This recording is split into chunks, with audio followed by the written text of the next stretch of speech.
আল্লাহ রাব্বুল আলামিন বলেন ওয়ামা তাশাউনা ইল্লা আন ইয়াশা আল্লাহু রাব্বুল আলামিন।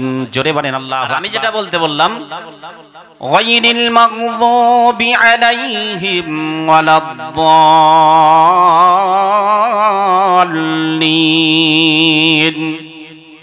আমিন কি পড়তে হয়? আমিন। আতে একটু টান দিতে হবে। এর মানে হলো, এটা আরবি শব্দ, এর মানে হলো আল্লাহ তুমি কবুল করে নাও, আল্লাহ তুমি কবুল করে নাও। এই জন্য শিক্ষার প্রয়োজন আছে না নাই? নামাজটা মুখে ছুঁড়ে মারবে কেউ অনেকে। আমার বন্ধুবরেণ্য শাহনওয়াজ মন্ডল ভাই, যাই হোক, সর্বপ্রথম এক স্টেজে দেখা হলো। এর আগে উনি ছিলেন, আগে পরে থাকার কারণে অন্য স্টেজে, একই সঙ্গে দেখা হয়নি। উনি বলছিলেন না নামাজি তবু সুদখোর, নামাজি ধান্দাবাজ, নামাজি ফাঁকিবাজ, বলছিল না অনেক অনেক কিছু। তো প্রিয় বন্ধু আমার, অনেক নামাজির নামাজটাকে মুখে ছুঁড়ে মারা হবে, মুখে ছুঁড়ে মারা হবে। যেমন ঠিক এই ক্ষেত্রেও তাই, আমার আপনার নামাজটা আল্লাহ নেবেন কি? দ্যাটস ফর এক্সাম্পল, উদাহরণ স্বরূপ আমি একটু উদাহরণ দিলে আপনারা বুঝতে পারবেন। কোনো মানুষ কোনো কাজ করতে গেলে কাজটাকে শিখতে হবে, হ্যাঁ কি না? যদি না শেখে তাকে ঠকতে হবে, হ্যাঁ কি না? শুধু ঠকতে হবে না, মারও খেতে হয় না মাঝে মাঝে। মিস্ত্রি গো, মিস্ত্রি কি মিস্ত্রি? রাজমিস্ত্রি। ঘরের চিপিং করতে হবে, ছাদ চিপিং করতে হবে, প্লাস্টার হবে। বাড়িওয়ালা বলেছে আমার ছাদটা চিপিং করে দাও তুমি, আমি এক সপ্তাহ একটু বাইরে যাচ্ছি, ঘুরে এসে তোমাকে মাইনে দিয়ে দেবো, তারপর প্লাস্টার হবে। ও মিস্ত্রি চিপিং করতে গিয়ে কাজ সেরে চলে এসছে। বাড়িওয়ালা বাড়িতে ফিরে দেখছে ছাদ চিপিং করেছে ঠিকই, কিন্তু এখানে ওখানে ছাদ এপার ওপার ফুটো করে দিয়েছে। কি করে দিয়েছে? ছিদ্র করে দিয়েছে। কারণ ও কাজটা তেমন ভালো জানে না। একজনকে জিজ্ঞাসা করেছে, হ্যাঁ রে চিপিং কেমন করে? বলো যতটা পারবি ছাদ চটিয়ে ফেলে দিবি, প্লাস্টার ভালো হবে। তা ওই চিপিং করতে গিয়ে একদম এপার ওপার মাঝে মাঝে ছিদ্র করে দিয়েছে। আচ্ছা বলেন, বাড়িওয়ালা এসে দেখে খুশি হবে তো নাকি? খুশি হবে না? মাইনে দেবে তো? দেবে না? এত কষ্ট করেছে এক সপ্তাহ ভোর, ছাদ ছিদ্র করতে গিয়ে কষ্ট হবে না? প্রিয় বন্ধু আমার, উদাহরণ স্বরূপ আপনাদেরকে বোঝাতে চাইলাম, যে কোনো কাজ করতে গেলে আমাকে আপনাকে শিখতে হবে, হ্যাঁ কি না? আচ্ছা, অনেকে হয়তো বলতে পারেন ফালতু কাজ। অনেক চাষি আছেন নতুন নতুন লেবার ধরছে, নতুন নতুন লেবার রুইতে জানে, বলে ভালো রুইতে জানে। ও আল্লাহর বান্দা যে ক লাইন রুয়েছে সবকটা কোমর ভেঙে গেছে, সব হেজে গেছে সবকটা। এরকম হয় কি হয় না? আচ্ছা, মালিক যদি দেখে যে আব্দুর রহমান যে ক লাইন রুয়েছে সবকটা হেজে গেছে, ওর গে মনে হয় কপালে একটা চুমু দেবে, নাকি দেবে না? তাহলে প্রত্যেকটা কাজ শেখার প্রয়োজন আছে না নাই? না শিখলে অনেক জায়গায় মারও খেতে হয়, তাই না? প্রিয় বন্ধু আমার, আল্লাহ পাক আমার আপনার শিক্ষাটাকে ফরজ করেছেন, আর আল্লাহর প্রধান হুকুম নামাজ। সেই নামাজে যদি আমি আপনি না শিখে যদি যাই, আমার আল্লাহ নামাজটা নেবে না ছুঁড়ে মারবে? মারবে না? আচ্ছা যাই হোক, অনেক আল্লাহর বান্দা হয়তো বুঝতে পারছেন না আমি যে উদাহরণটা দিলাম। প্রিয় বন্ধু আমার, সূরাতুল ফাতিহা পড়ার পর আল্লাহর দরবারে দোয়া চাইলাম, আমিন, আল্লাহ তুমি কবুল করে নাও। ওই জায়গায় পড়ে ফেললেন বল্টু আমার আমিন, বল্টু পড়ে ফেলেছে আমিন। আল্লাহ বলে ফেরেশতারা তাড়াতাড়ি আয়। ফেরেশতারা বলে আল্লাহ গিয়ে কি করব বলো? আমার আল্লাহ বলে দেখ, বল্টু নামাজে দাঁড়িয়ে এক ওয়াক্ত নামাজ পড়তে এসেছে, আর জায়গা মাপার কথা মনে উঠেছে, নামাজে দাঁড়িয়ে দাঁড়িয়ে আমিনকে ডাকছে। বলে আল্লাহ তাই? বলে হ্যাঁ। বলে কি করব আল্লাহ বলো? বলে তাড়াতাড়ি আয়, মুখে করে ঝাঁটা মার। নামাজে দাঁড়িয়ে যদি আমিনকে ডাকেন, আল্লাহ খুশি হবে না নারাজ হবে? বলেন সকলে, বলেন নারাজ হবে না? আরেকটু উদাহরণ দিন। দুই একজন কথা বলেছেন বন্ধু আমার আল্লাহ বলেন বান্দা আমি তোমাদেরকে অবশ্যই পরীক্ষা করব, দুনিয়ার ক্ষেত্রটা তোমাদের জন্য পরীক্ষার স্থল। কে বলেছেন জোরে বলেন? আল্লাহ বলেছেন। যদি বলেন হুজুর দলিল, দলিল হলো কোরআন, আমি যতক্ষণ চাইবো বিনা দলিলে কথা হবে না বন্ধু আমার। আল্লাহ পাক বলেন বান্দা আমি দুনিয়ার বুকে তোমাদেরকে অবশ্যই পরীক্ষা করার জন্য পাঠিয়েছি। আমি আল্লাহ তোমাদেরকে ক্ষুধা দিয়ে পরীক্ষা করব, আমি আল্লাহ তোমাদেরকে বিভিন্ন জিনিসের ভয় দিয়ে পরীক্ষা করব, আমি আল্লাহ সন্তান দিয়ে পরীক্ষা করব, আমি আল্লাহ সন্তান কেড়ে নিয়ে পরীক্ষা করব, আমি আল্লাহ তোমাদের ফসলের ক্ষতি করে পরীক্ষা করব। আল্লাহ পাক বিভিন্ন দিক দিয়ে বান্দাকে পরীক্ষা করবেন। বলেছেন কে? যদি বলেন হুজুর দলিল দেন, আমি বলবো ওযু যদি থাকে কোরআনটা খুলে দেখে নেন। আল্লাহ রাব্বুল আলামিন বলেন وَلَنَبْلُوَنَّكُمْ بِشَيْءٍ مِّنَ الْخَوْفِ وَالْجُوعِ وَنَقْصٍ مِّنَ الْأَمْوَالِ وَالْأَنفُسِ وَالثَّمَرَاتِ وَبَشِّرِ الصَّابِرِينَ। জোরে বলেন আল্লাহু আকবার। কোরআন শরীফের পারা নাম্বার 2, সূরার নাম সূরাতুল বাকারা, আয়াত নাম্বার 155, 155 নাম্বার আয়াতের ভিতরে আল্লাহ রাব্বুল আলামিন বলেন ওয়ালা নাবলুওয়ান্নাকুম। একটা শব্দ বোঝানোর জন্য বলছি, আর তাফসীর করার বা ব্যাখ্যা করার মানে বলার সময় নাই। আল্লাহ পাক বলেন বান্দা ওয়ালা নাবলুওয়ান্নাকুম, আমি অবশ্যই অবশ্যই করে তোমাদেরকে পরীক্ষা করব। আল্লাহ কি বলেন? পরীক্ষা। এইবার যারা আমরা কোরআন পড়তে জানি না তাদের উদ্দেশ্যে বলছি বন্ধু আমার ভালো করে শোনেন। আমার কথা শুনতে গেলে একটু ব্রেন খাটিয়ে শুনতে হবে। আমার আল্লাহ বলেন ওয়ালা নাবলুওয়ান্নাকুম, ওয়ালা নাবলুওয়ান্নাকুম, ওয়ালা নাবলুওয়ান্নাকুম। যারা কোরআন পড়তে জানেন না বলেন কিছু পার্থক্য বুঝতে পারলেন কি? হ্যাঁ কি না? পেরেছেন কিছু? পারবেন না।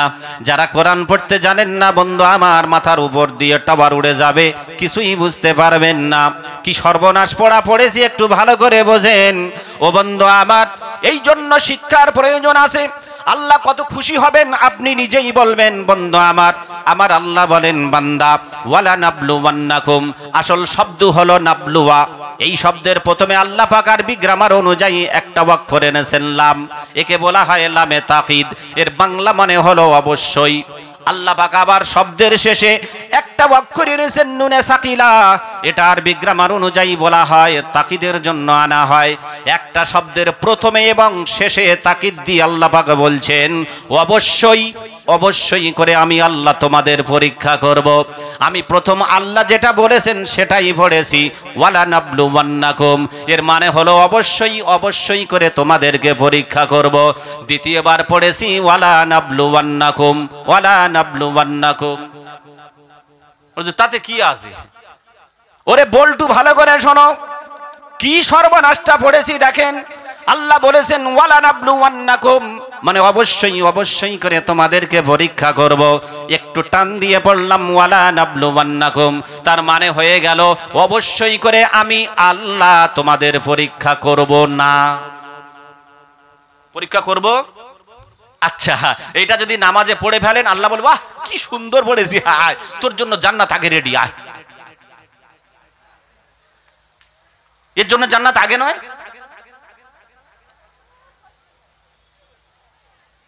আল্লাহ যেটা বলেছেন তার বিপরীত যদি আমি পড়ে ফেলি আল্লাহ খুশি হবে? অনেকের মনে মনে হচ্ছিল, যা উদাহরণ দিচ্ছি মনে লাগছে না। দ্যাটস ফর এক্সাম্পল, আপনার সন্তান, আপনি বললেন যাও আব্দুর রহমানের কাছে 50 টাকা পাবো, আগামী 2 দিনের ভিতর যেন দিয়ে দেয়। আপনার সন্তান গিয়ে বলছে চাচাজি, বলে কি আমার আব্বা বলেছে তোমার টাকা দিতে হবে না। 2 দিন পার হয়ে যাচ্ছে টাকা দেয় না। আব্দুর রহমানের সাথে দেখা, বলে কই রে টাকাটা দিলি না? সন্তানের দিয়ে খবর, বলে কেন তোমার ছেলে বলেছো তুমি মাফ করে দিয়েছো নাকি? বলে টাকা দিতে হবে না। ও বাড়িতে এসে ছেলের চুমা দেবে নাকি? তা আল্লাহ বলেছেন অবশ্যই অবশ্যই করে তোমাদেরকে পরীক্ষা করব। আর আপনার একটু পড়ার কারণে ওয়ালা নাবলুওয়ান্নাকুম, ওয়ালা নাবলুওয়ান্নাকুম, আল্লাহর মানে ওই বলাটা পরিবর্তন হয়ে গেল অবশ্যই করে আমি আল্লাহ পরীক্ষা করব না। এই নামাজ নেবে না মুখে ছুঁড়ে মারবে? শিক্ষা নিয়ে একটু বলবো না অন্যদিকে যাব? হায় হায়, অপেক্ষা করেন, ওয়াজ এখন শুরু করিনি। ওয়াজ এখন শুরু করিনি, বারংবার বলছি ওয়াজ শুরু করিনি, অপেক্ষা করেন। আমি সানোয়ার মনে করি আগামী 10টা বছরের ভিতরে আমার আপনার সামনে অহরহ সন্তানের হাতে পিতা মার খাবে বলে দিলাম। এখন কি খাচ্ছে 2-4 জন? এই খবর আছে, সত্য হলে হ্যাঁ বলেন, না হলে না বলেন। আছে। তার মেন কারণ হলো যে পিতা তার সন্তানকে আল্লাহকে চেনাতে পারেনি, ওই সন্তান তার পিতাকে কেমন করে চিনতে পারে? যিনি সৃষ্টিকর্তা, আমার আপনার রব, আমার আপনার প্রতিপালক, আমার আপনার সব, সেই আল্লাহকে আমি গার্জেন হয়ে আমার সন্তানকে চেনাতে পারলাম না যে তোর প্রতিপালক, তোর রব হলো আল্লাহ। তা যে পিতা তার সন্তানকে আল্লাহকে চেনাতে পারেনি, ওই সন্তান তার পিতাকে চিনতে পারবে না। অপেক্ষা করেন। ওই জন্য সন্তানদেরকে যেটা আল্লাহ পাক শিক্ষা করা ফরজ করেছেন, শুধু সন্তানদের নয়, সকলের জন্য কোরআন শিক্ষা করাটা ফরজ করেছেন।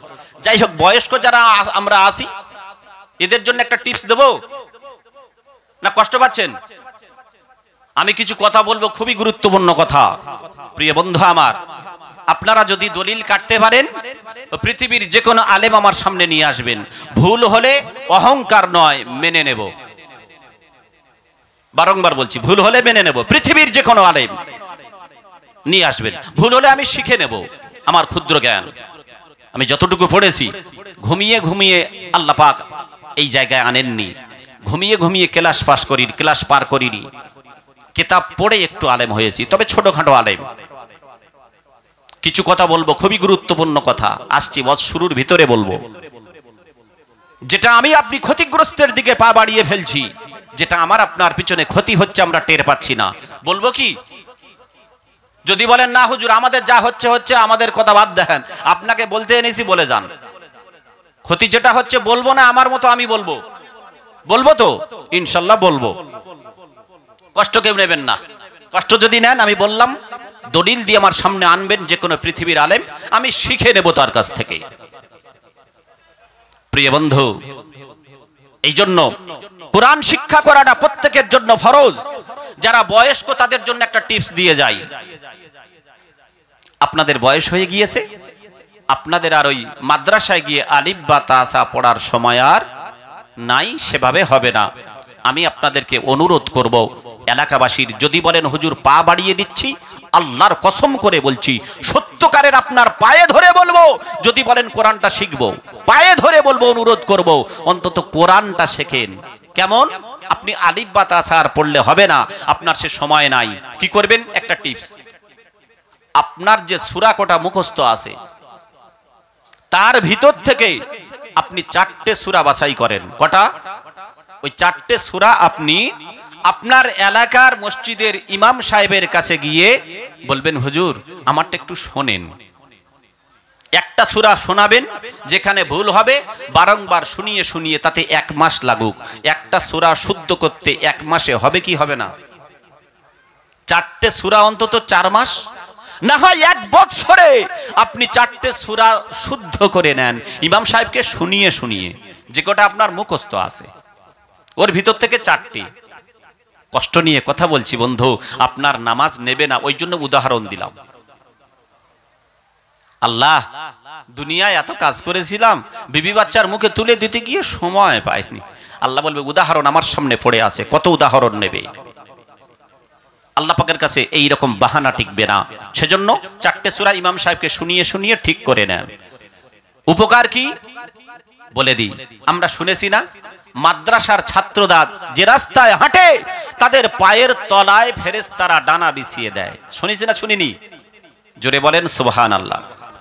ও বন্ধু আমার, ওই আল্লাহকে সাক্ষ্য রেখে বলি, বয়স্ক বাবাজিদের ক্ষেত্রে বলছি, শুধু মাদ্রাসার তালেবে ইলম তারা শুধু তাদের পায়ের তলায় শুধু ডানা বিছায় না। বন্ধু আমার, আমি সানোয়ারও বলে গেলাম, যদি আমার দলিলটা কেউ কাটতে পারে, এলাকার মানুষ আমি 1 লক্ষ টাকা পুরস্কার দেব। মাইকে বলছি, it is my challenge, anyone person please come on the stage.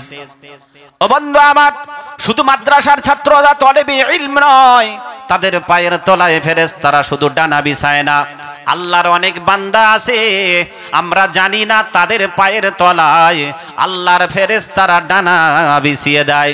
যদি বলেন হুজুর তারা কারা, আমি সানোয়ার বলে গেলাম।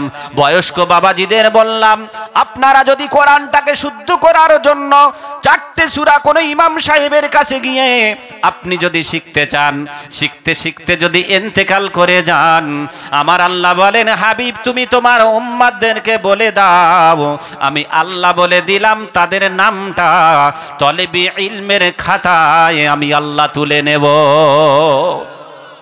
শুধু তাই নয় বন্ধু আমার, আপনি যদি যতদিন কোরআনটা শিখবেন 4টে সূরা মুখস্থ করতে বা শুদ্ধ করতে গিয়ে যদি 1 বছর সময় লাগে, আপনি এই শিক্ষা জীবনে যতদিন দুনিয়ার বুকে চলবেন আপনার নামটা তালেবে ইলমের খাতায় উঠে যাবে। যেমন ভাবে মাদ্রাসার ছাত্রদের পায়ের তলায় ফেরেশতারা ডানা বিছিয়ে দেয়, আপনি ওই ইমাম সাহেবের কাছে কোরআন শিখতে যাওয়ার কারণে আল্লাহ রাসূল বলেন তোমাদের পায়ের তলাতে আমার আল্লাহর ফেরেশতারা ডানা বিছিয়ে দিয়ে দেয়। যদি দলিলটাকে কাটতে পারেন কত বললাম, 1 লক্ষ টাকা পুরস্কার দেব। আসেন, শুধু মাদ্রাসা ছাত্ররা তলেবে ইলম নয়, আরো অনেকে আছে।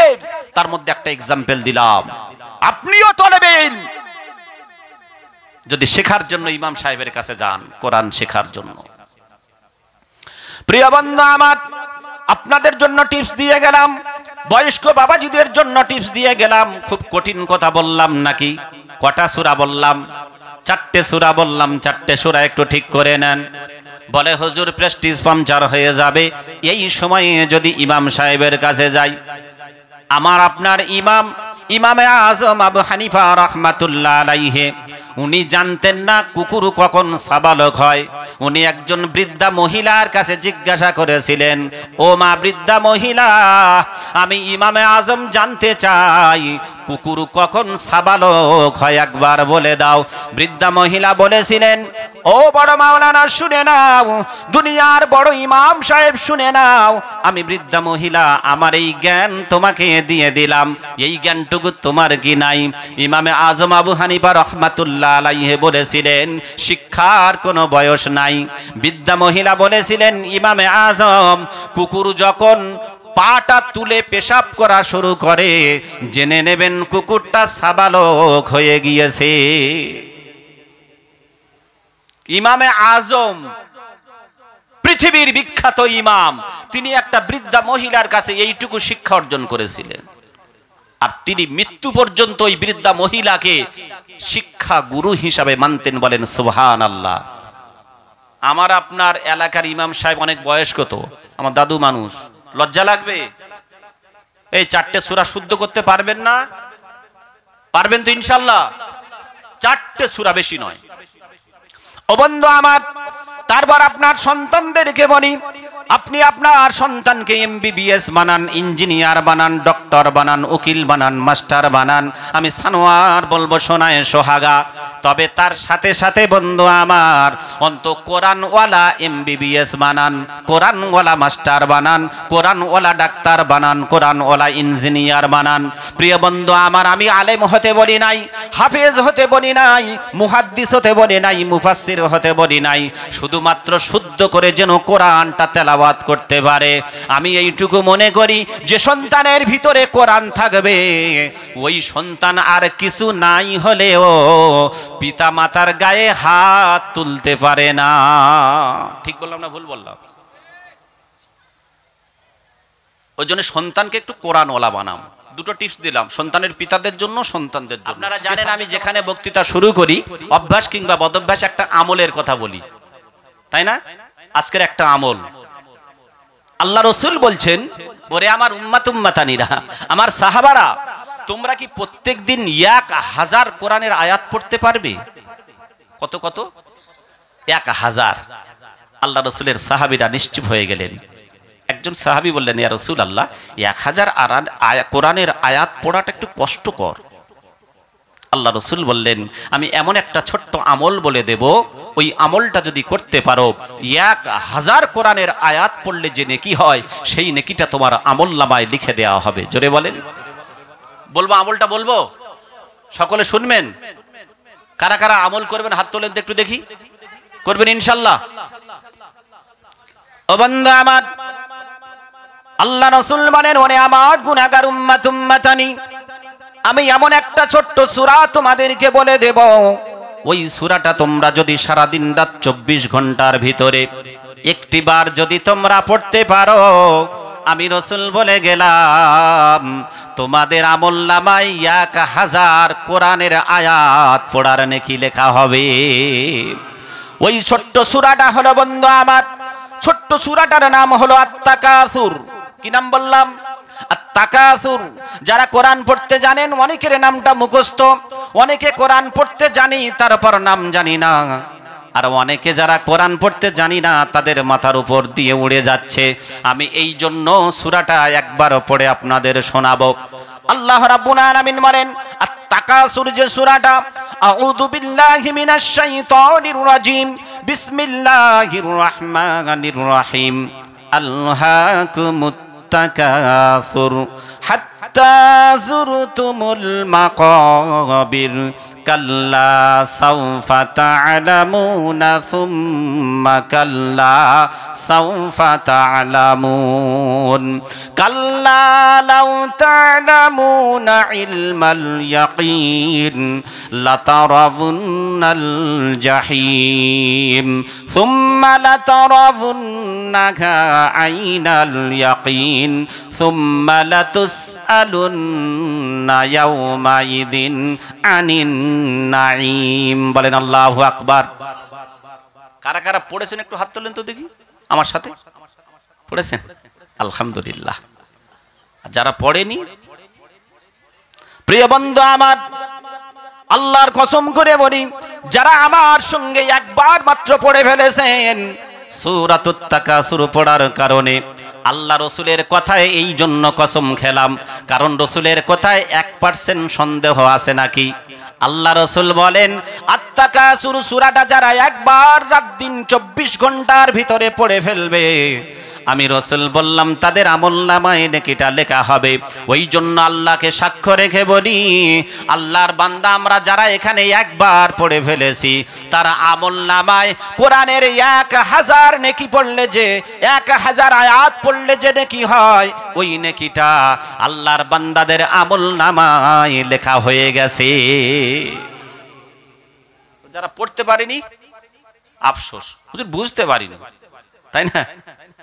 যদি এত বড় নেকি শুনতাম আগে থেকে তাহলে পড়তাম। নেকির কথা বলে দিয়েছি তো আমি। ধ্যান কোন দিকে আছে? মেলার দিকে। মেলা তো দিয়েছে খুব জোর, তাই না? খুব জোর নয়? আমি স্টেজে আসার আগে এখানে একটু এসছিলাম, স্টেজে বলছি তো, ভালো করে একটু শোনেন। দেখছি আমার সামনে 3টে যুবক হেঁটে যাচ্ছে ওই রাস্তা দিয়ে, দুটো মহিলা আসছে পৌরি সেজে, হুর হুর। কি সেজে? হুর সেজে আসতেছে। ও ঠোঁটে লিপস্টিক, চোখে আইনালা, যা সাজ সেজেছে আল্লাহ, যেমন হুর সেজেছে তেমন ঠেলা দিয়েছে আমার সামনে, বলছি আমার সামনে। তখন বাজে ধরে নেন 9:30। কটা বলছি? আজকের টাটকা খবর বলছি। আমি দেখলাম যুবক ছেলেটা জোর করে ও ঠেলা মেরেছে ওকে। ছেলেটা পার হয়ে গিয়ে এমন হাসি হাসছে, আর মহিলা দুজন ছিল মাত্র, ওই 16-18 বছর বয়স। ওরা দুজন পার হয়ে গিয়ে বলছে, তোদের কি চোখ নেই? ওদের চোখ নেই তা হাঁটছে কি করে? ব্যাস, আমি মিডিল পয়েন্টে দাঁড়িয়ে আছি, আমি বলছি, নিজে দেখে বলছি, আজকের এই মেলায়। আচ্ছা, ওই যে হুর পৌরি গুনে নেমেছে সব কি বাইরের প্রোডাক্ট? এলাকার প্রোডাক্ট কারণ নেই নাকি? হ্যাঁ, আর এখানে বসে বসে এখানে যারা আছে বললে আবার রেগে উঠে যাবে। থাক থাক থাক, ওই বাইরের প্রোডাক্ট গুলো যারা এসছে ওদের গার্জেনরা তসবিহ টুতে সুবহানাল্লাহ সুবহানাল্লাহ তসবিহ ছেড়ে দিচ্ছে, আর ছেড়ে দিয়েছে যুবকদের গা গরম করার জন্য, দিচ্ছে ধাক্কা। ওদের সুবহানাল্লাহ আল্লাহ নিচ্ছে তো, আল্লাহ রসুল বলেন তোদের নামটা দাইয়ুসের খাতায় উঠে যাচ্ছে। তুমি তোমার যুবক মহিলাকে আজকের এই মেলায় ঠেলা খাবার জন্য ছেড়ে দিয়েছো। দেখেন অনেক যুবক এখানে কজন মাত্র বসে আছে, 90% যুবক ওইখানে ঘোরাফেরা করছে, আর যাদের পুষে গেছে ওরা চলে গেছে। ওই আমার সামনে যাদের পুষে গেছে ও ধাক্কা দিয়ে আমি দেখলাম রোডের উপর উঠেছে, ওই রাস্তার উপর ঢালাইয়ের উপর উঠে 3 জন বাইকে বসে গল্প করছে, ওরা বাইক চালিয়ে চলে যাবে, কারণ ও তো পুষিয়ে নিয়েছে, তাই না? আহা মুসলমান, আল্লাহ রসুল বলছেন ও আমার পুরুষ উম্মতেরা, তোমাদের জন্য দাইয়ুসের খাতায় নামটা উঠে যাবে। ইয়া রাসূলুল্লাহ, দাইয়ুস কারা? কিলা ইয়া রাসূলুল্লাহ, দাইয়ুস কারা? আল্লাহ রসুলকে জিজ্ঞাসা করা হলো, মানে দাইয়ুস, দাইয়ুস কারা? ও বন্ধু আমার, আল্লাহ রসুল বলেন ও আমার পুরুষ উম্মত সম্প্রদায় তোমরা শুনে নাও, আমি রসুল বলে গেলাম ওই সমস্ত মহিলার পিতা হলো দাইয়ুস এবং ওই সমস্ত মহিলার স্বামী হলো দাইয়ুস, যাদের অধীনে তাদের কন্যা রয়েছে এবং যাদের অধীনে তাদের স্ত্রী রয়েছে, তাদের যুবতী কন্যা এবং তাদের স্ত্রীদেরকে পর্দায় রাখতে পারল না, আমি রসুল বলে গেলাম তাদের নামটা দাইয়ুসের খাতায় উঠে যাবে। ইয়া রাসূলুল্লাহ, দাইয়ুস হলে ক্ষতিটা কি? আল্লাহ রসুলকে জিজ্ঞাসা করলাম। আল্লাহ রসুল বলেন আদ-দাইয়ুসু লা ইয়াদখুলুল জান্নাহ, দাইয়ুস কোনদিন জান্নাতের সুঘ্রাণ পাবে না, দাইয়ুসের ঠিকানা হবে জাহান্নাম, জাহান্নাম, জাহান্নাম। দাইয়ুসের ঠিকানা কোথায়? নামাজি, হাজি, দানশীল ব্যক্তি, মসজিদ থেকে বের হয় না, তসবি পকেটে সবসময় 24 ঘন্টা। আল্লাহ রসুল বলছেন তোমার নামটাও দাইয়ুসের খাতায় উঠে যাবে। পরিবর্তন হবে ইনশাল্লাহ, ইনশাল্লাহ। কষ্ট পাচ্ছেন, পেলে কিছু করার নাই। মহিলা সম্প্রদায়দের জন্য বলি, আয়াতটা শুনিয়ে দিই। আল্লাহ পাক বলেন ও মহিলা সম্প্রদায়, তোমরা প্রাচীন যুগের মহিলাদের মতো নিজেদের রূপ যৌবনটাকে প্রদর্শন করো না, আমি আল্লাহ তোমাদের জন্য হারাম করে দিলাম। যদি বলেন হুজুর আল্লাহ বলেছেন, দলিল দেন, আমি বলবো ওযু যদি থাকে কোরআনটা খুলে দেখে নেন। আল্লাহ রাব্বুল আলামিন বলেন ওয়াকরনা ফি বুয়ুতিকুন্না ওয়ালা তাবাররাজনা তাবাররুজাল জাহিলিয়াতিল উলা। জোরে বলেন আল্লাহু আকবার। কোরআন শরীফের পারা নাম্বার 22, সূরার নাম সূরা আল আহজাব, আয়াত নাম্বার 33, 33 নম্বর আয়াতের ভিতরে আল্লাহ রাব্বুল আলামিন বলেন ওয়াকরনা ফি বুয়ুতিকুন্না ওয়ালা তাবাররাজনা তাবাররুজাল জাহিলিয়াতিল উলা। হে মহিলা সম্প্রদায়, তোমরা তোমাদের রূপ যৌবনটাকে পরপুরুষকে প্রদর্শন করো না, আমি আল্লাহ তোমাদের জন্য হারাম করে দিলাম। আমি মা বোনদেরকে বলবো, আপনাদের জন্য বলবো, আপনি যত ইচ্ছা সাজতে পারেন, কোনো অসুবিধা নাই। আপনি চোখে আইনালা দিতে পারেন, ঠোঁটে লিপস্টিক দিতে পারেন, কোনো অসুবিধা নাই। আপনি মুখে মেকআপ করতে পারেন, তবে কেবলমাত্র একমাত্র আপনার স্বামীর জন্য সাজতে হবে, আপনার স্বামীকে দেখানোর জন্য সাজতে হবে। মহিলাদের সাজগোজ করা হারাম করেনি, সাজতে পারবে, তবে স্বামীকে দেখানোর জন্য। কাকে? স্বামীকে দেখানোর জন্য। এই জন্য যাই হোক, আমার আপনার অধীনে যে সমস্ত মহিলা আছে ওদেরকে একটু পর্দায় রাখার চেষ্টা করবো ইনশাল্লাহ, ইনশাল্লাহ। আসেন এখান থেকে ওয়াজ শুরু করছি। যে আয়াতটা পড়েছি এখন শুরু করিনি, এইখান থেকে শুরু করছি। প্রিয় বন্ধু আমার, আমার আল্লাহ বলছেন বান্দা, দুনিয়ার বুকে মানুষ অনেক কিছু চায়, অনেক কিছু মনে মনে করে, আমি আল্লাহ বলে দিলাম, আমি আল্লাহ যেটা চাইবো সেটাই হবে, তার বিপরীতে হবে জোরে বলেন না। বলেছেন কে? দলিল কোরআন। আল্লাহ বলেছেন মানে দলিল কোরআন। আল্লাহ রাব্বুল আলামিন বলেন ওয়ামা তাশাউনা ইল্লা আইয়াশা আল্লাহু রাব্বুল আলামিন। জোরে বলেন আল্লাহু আকবার। কোরআন শরীফের পারা নাম্বার 30, সূরার নাম সূরা আত-তাকবীর, আয়াত নাম্বার 29, 29 নম্বর আয়াতের ভিতরে আল্লাহ রাব্বুল আলামিন বলেন ওয়ামা তাশাউনা ইল্লা আইয়াশা আল্লাহু রাব্বুল আলামিন। ও ওরে দুনিয়ার মানুষ তোমরা শুনে নাও, আমি আল্লাহ বলে দিলাম তোমরা যেটা চাইবে সেটা হবে না, আমি আল্লাহ যেটা চাইব সেটাই হবে। দুনিয়ার পৃথিবীর সমস্ত মানুষ যদি একত্রিত হয়ে যায় তারপরেও তাদের চাহিদা পূরণ হবে না, আমি আল্লাহ একাই যেটা চাইব সেটাই হবে। হ্যাঁ কি না? হবে না?